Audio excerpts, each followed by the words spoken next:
하나님이 우리를 먼저 사랑하셨습니다. 그래서 우리가 하나님을 사랑해야 되고 형제를 또한 사랑해야 하나님을 사랑하는 자가 된다고 오늘 우리에게 말씀하고 있습니다. 사랑의 사도인 이 요한 사도는 하나님은 사랑이라 했습니다. 왜냐하면 하나님의 사랑은 사랑의 본적지입니다.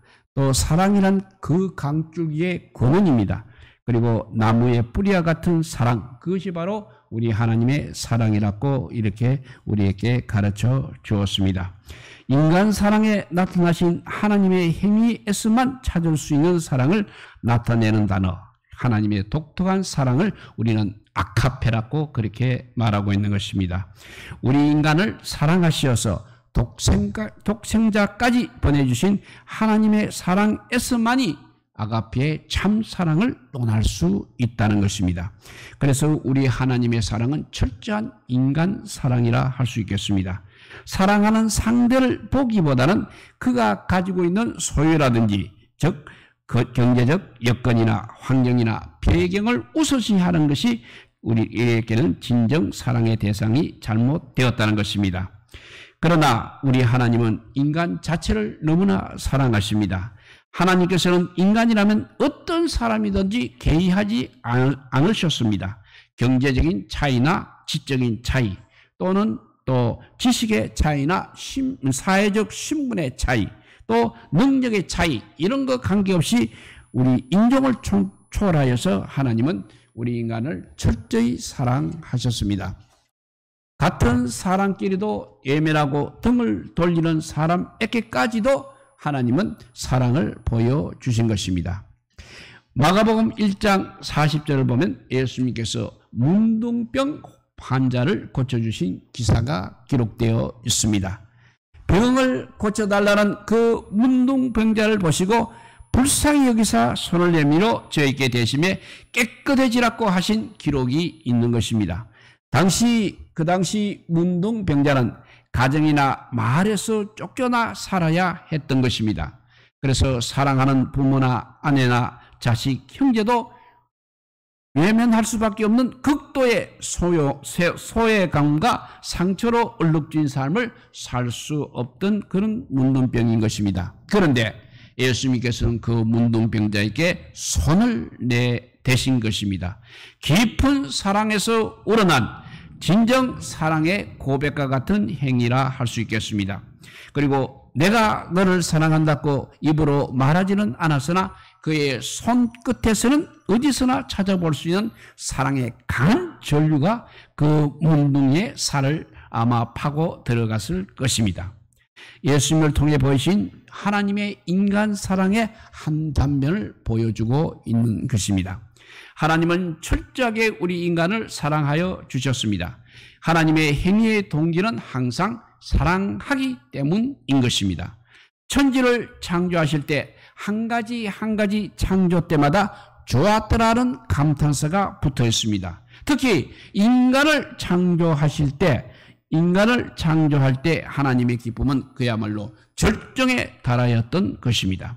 하나님께서는 창조의 최고 걸작품인 인간을 최고로 이렇게 사랑하셨습니다. 우리를 사랑하시기 때문에 하나님께서는 스스로 아픔을 당하시고 눈물과 피를 흘려주셨습니다. 그의 옆구리가 창에 찔림은 우리의 허물을 위함이며 그의 이마가 가시에 찍히고 그 손과 발에 못이 막힘은 우리의 죄악을 위함이라고 했습니다. 이러므로 우리의 모든 행위의 동기도 역시 사랑하기 때문에 되어야 한다는 것이 바로 오늘 요한 1서의 메시지인 것입니다. 욕심 때문에서가 아니라는 것입니다. 경쟁과 질투 때문이 아니라는 것입니다.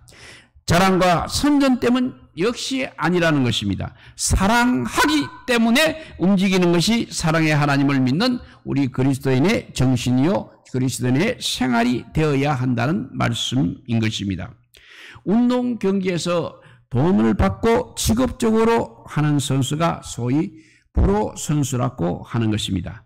그런데 그 반대가 아마추어라고 합니다.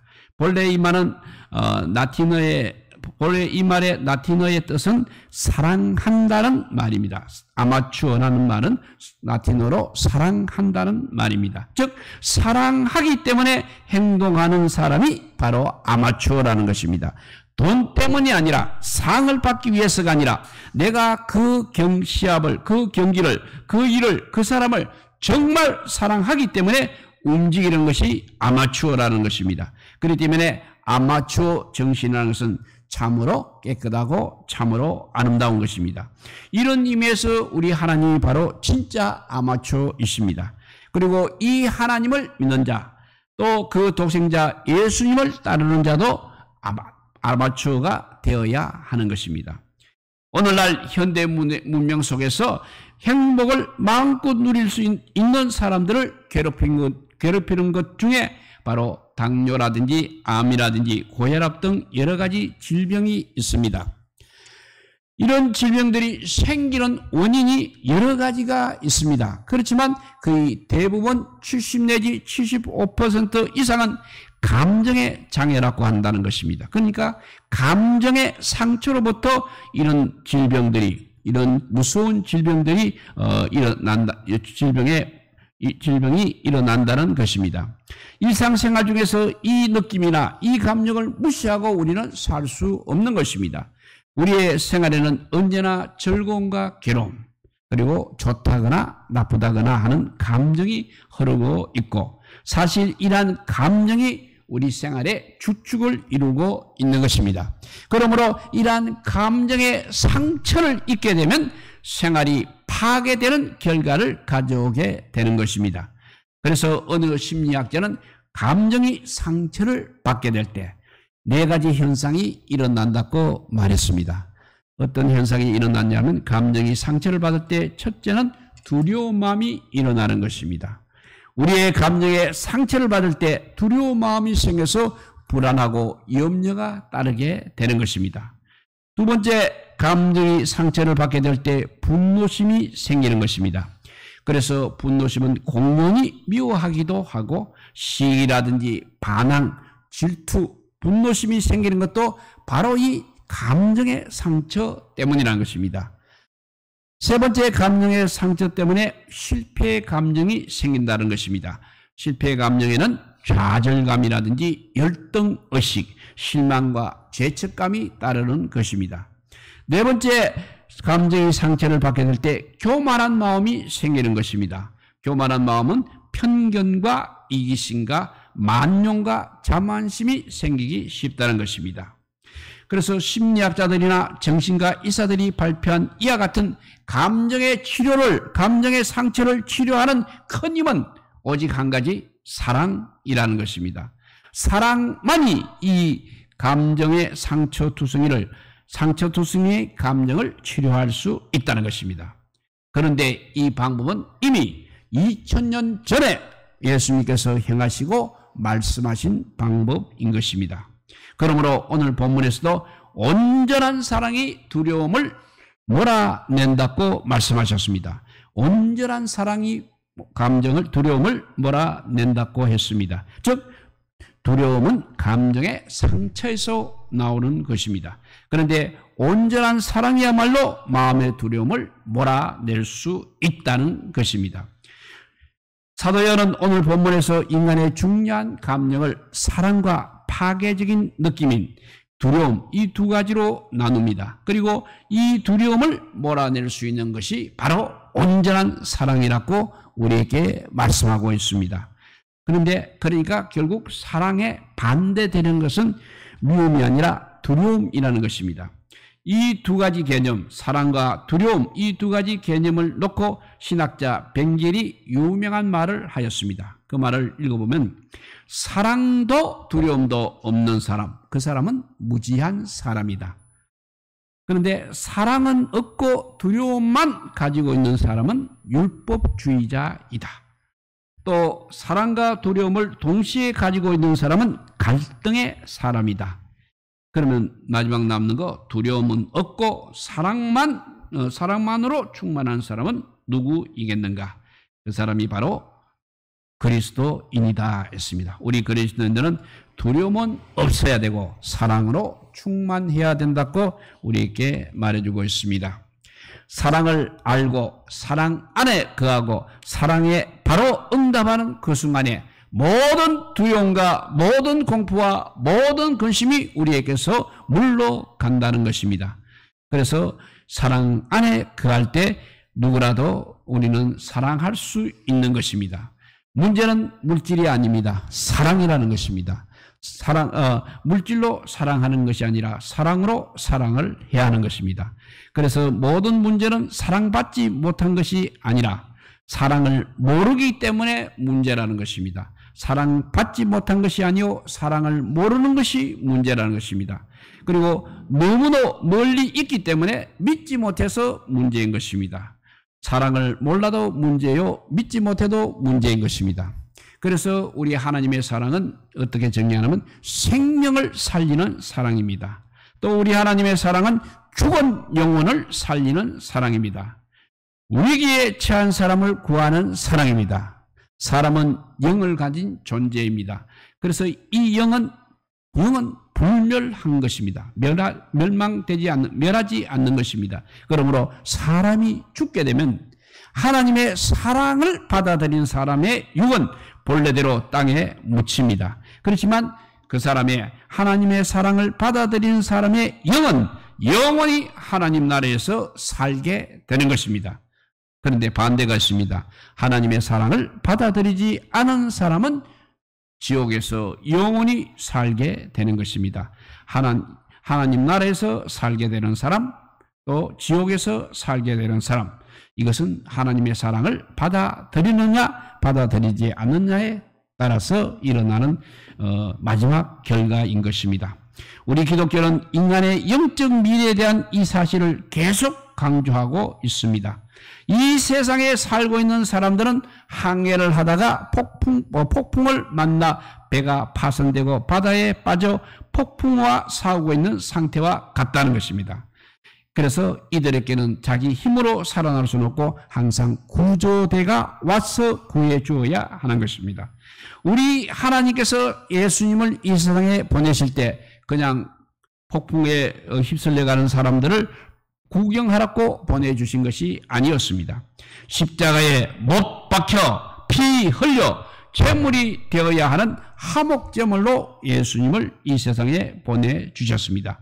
이 예수님을 보내주신 화목제물로 보내주신 것이 바로 우리 하나님의 큰 사랑인 것입니다. 그래서 사도 요한은 하나님 자신이 사랑이 아니면 이것을 하실 수 없다는 의미로 하나님은 사랑이시라, God is love라는 그런 표현을 사용했습니다. 내가 하나님의 사랑을 받고 있다는 것과 내가 하나님을 사랑하는 것은 전혀 다른 것입니다. 우리는 모두 지금 하나님의 사랑을 받고 있습니다. 하나님의 사랑을 통해서 구원을 받았습니다. 하나님의 사랑을 통해서 우리는 새 사람, born again, 새 사람이 되었습니다. 우리의 영혼은 더 이상 이제 바다에서 폭풍과 싸우고 있지 않습니다. 왜냐하면 하나님의 사랑 때문인 것입니다. 인간 세상에 어떠한 것으로도 갚을 수 없는 하나님의 사랑을 우리가 받고 있다는 것입니다. 이 사랑은 세상의 어머니의 사랑보다 더 큰 사랑인 것입니다. 그래서 이사야는 이사야서 49장 15절에서 하나님의 사랑을 이렇게 표현하고 있습니다. 이사야서 49장 15절입니다. 여인이 어찌 그 젖먹는 자식을 잊겠으며 자기 태에서 난 아들을 긍휼히 여기지 않겠느냐. 그들은 혹시 잊을지라도 나는 너희를 잊지 아니할 것이라 하였습니다. 우리를 잊지 않는 것이 바로 우리 하나님의 사랑인 것입니다. 나를 낳고 나를 양육한 여인은 혹시 버리고 잊을지라도 하나님께서는 결단코 우리를 잊지 않겠다는 사랑의 선언이 바로 이사야서 49장 15절 말씀인 것입니다. 하나님께서는 결코 우리를 잊지 않겠다는 사랑의 선언입니다. 이 사랑 때문에 하나님께서는 우리를 잊지 않으시고 예수 그리스도를 보내주셨습니다. 우리는 바로 이 예수 그리스도의 화목제물의 사랑을 지금 받고 있는 것입니다. 또 요한복음 13장 34절에 보게 되면 새 계명을 너희에게 주노니 서로 사랑하라. 내가 너희를 사랑한 것 같이 너희도 서로 사랑하라고 하셨습니다. 이처럼 하나님께서는 우리를 이렇게 한없이 사랑하고 계십니다. 그리고 자신을 사랑하라고 말씀하신 것이 아니고 우리들끼리도 서로 사랑하라고 말씀하셨습니다. 은혜를 받고 은사를 받고 또 능력을 받았다는 것은 하나님으로부터 사랑을 받았다는 것입니다. 그래서 우리는 이웃을 사랑하고 형제의 잘못을 용서하고 또 형제의 허물을 덮어주는 것은 내가 바로 하나님을 사랑하는 것이라는 것입니다. 예수님은 사랑하기 때문에 가늠한 여인을 용서해 주셨습니다. 예수님은 사랑하기 때문에 6 남자를 편력한 수가성 여인을 전도하셨습니다. 예수님은 사랑하기 때문에 육신의 병으로 고생하는 병자들을 고쳐주셨습니다. 예수님은 사랑하기 때문에 온갖 기적을 행하셨습니다. 예수님은 형제는 그대로 동사의 연속이라고 할 수 있습니다. 그 모든 예수님의 움직임은 한마디로 사랑하기 때문에 그렇게 사셨다는 것입니다. 예수님의 사랑은 절대 이론이 아니고 작은 사랑을 실천하셨습니다. 사랑이란 흙은 상한 뿌리를 아물게 하는 힘을 가지고 있는 것입니다. 그러니까 슬픈 가글을 기쁨으로 바꿉니다. 아픈 가슴을 어루만져서 즐거움으로 바꾸는 것입니다. 미움으로 쌓여있는 어제를 우리 이해하는 오늘로 바꿔놓는 것이 사랑인 것입니다. 사랑은 인간을 부유하게 만들지는 않아도 가치 있게 만드는 것이 사랑입니다. 그러나 이 가치야말로 정말 부유한 것이라 할 수 있겠습니다. 사랑은 인간을 유명하게 만들지는 않지만 아름답게 만드는 것입니다. 바로 이 아름답게 사랑이 만든 아름다움이야말로 그것이 바로 참 행복인 것입니다. 사랑은 내일의 일이 아니고 오늘의 일입니다. 사랑은 학문이 아니라 나의 손과 다리의 문제인 것입니다. 믿음이란 곧 하나님께 대한 사랑 그리고 인간의 사랑을 잘 엮어서 하나의 완성품으로 만든 것이 바로 믿음입니다. 믿음은 이렇게 하나님 사랑, 인간 사랑 이 두 가지가 합해져서 잘 엮어져서 믿음이라는 것이 생긴 믿음이라는 것입니다. 하나님과 인간에 대한 구체적인 사랑 없이 믿음은 성립할 수 없다는 것입니다. 우리 모두 사랑 때문에 하나님을 사랑하고 믿음 생활을 잘 하시는 우리 모두가 되어서 마지막 날 영원한 하나님 나라에 우리가 함께 살기를 주님의 이름으로 축복드립니다. 기도하겠습니다. 사랑의 하나님 감사합니다. 주님의 크신 사랑, 우리는 죄로 말미암아 영원히 멸망받을 수밖에 없습니다. 그리고 지금도 우리를 아버지 무너뜨려 하는 아버지 사탄마귀의 계기가 늘 우리를 계략이 우리를 공격하고 있으며 그 가운데서 그래도 하나님께서 우리를 사랑하기 때문에 넘어져도 늘 일으켜 세워지고 용서해 주시고 주의 보혈로 또 깨끗게 하여 주신 은혜 감사합니다. 이 큰 은혜, 이 큰 사랑을 받았는데도 우리는 아직도 하나님 사랑하기를 주저하고 있고 또 우리 이웃을 사랑하기를 아버지 늘 하지 못하고 있는 어리석음을 범하고 있습니다. 이제부터는 아버지 이 하나님의 큰 사랑을 받은 우리 모두 구원의 그 큰 사랑을 받는 우리 모두가 하나님 사랑을 실천하는 예수님처럼 실천하는 우리 모두가 되게 하여 주시기를 간절히 빌고 원하오며 우리 구주 예수 그리스도 이름으로 기도드리옵나이다. 아멘. 예, 우리